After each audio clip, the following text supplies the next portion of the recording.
ഡീൻ കുര്യാക്കോസ് ഉണ്ട്. അദ്ദേഹത്തിന് ഇന്ന് മർദ്ദനമേറ്റതുപോലെയാണ് ആ ദൃശ്യങ്ങളിൽ തോന്നിയത്. ശ്രീ ഡീൻ കുര്യാക്കോസ്, താങ്കൾ ആ പോലീസ് വാഹനത്തിലേക്ക് കയറുന്നതിന് മുമ്പുള്ള ദൃശ്യങ്ങളിൽ പോലീസ് കയ്യേറ്റം ചെയ്യുന്നത് പോലെയാണ് തോന്നിയത്.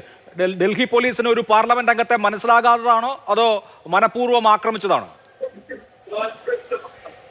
രാഹുൽ ഗാന്ധി ബഹുമാനായ പ്രതിപക്ഷ നേതാവ്, അതുപോലെ പ്രിയങ്ക ഗാന്ധി ഉൾപ്പെടെയുള്ള ഏറ്റവും പ്രധാനപ്പെട്ട നേതാക്കന്മാരോടൊപ്പം എം പിമാർ മാർച്ച് ചെയ്യുന്നിടത്ത് അവർക്ക് എം പിമാരാണെന്ന് അറിയാമല്ലോ.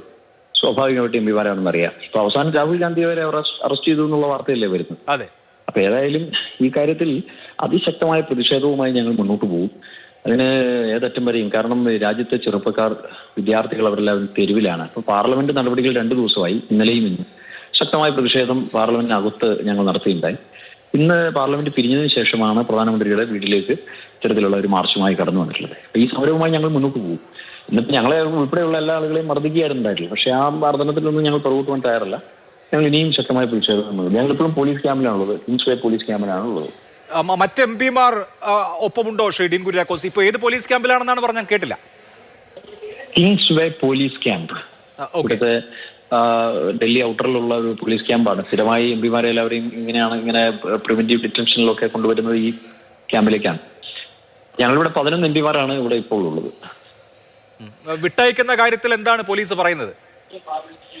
നിലവിൽ ഇത് ഒന്നും ഇതുവരെ വന്നിട്ടില്ല. ബാക്കി ഭാവിയിൽ നോക്കേണ്ടതാണ്.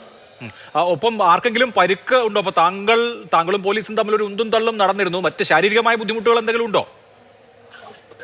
അല്ല, ഇപ്പൊ സ്വാഭാവികമായിട്ടും എന്താണ് പോലീസ് വലിച്ചഴിക്കുമ്പോൾ ഉണ്ടാകുന്ന ബുദ്ധിമുട്ടുള്ളൂ. അതൊന്നും ഇവിടെ കണക്കാക്കുന്നില്ല. പ്രതിഷേധ രംഗത്ത് അടിയുറച്ച് നിൽക്കുക എന്നുള്ളത് തന്നെയാണ്. സമരം തുടരും.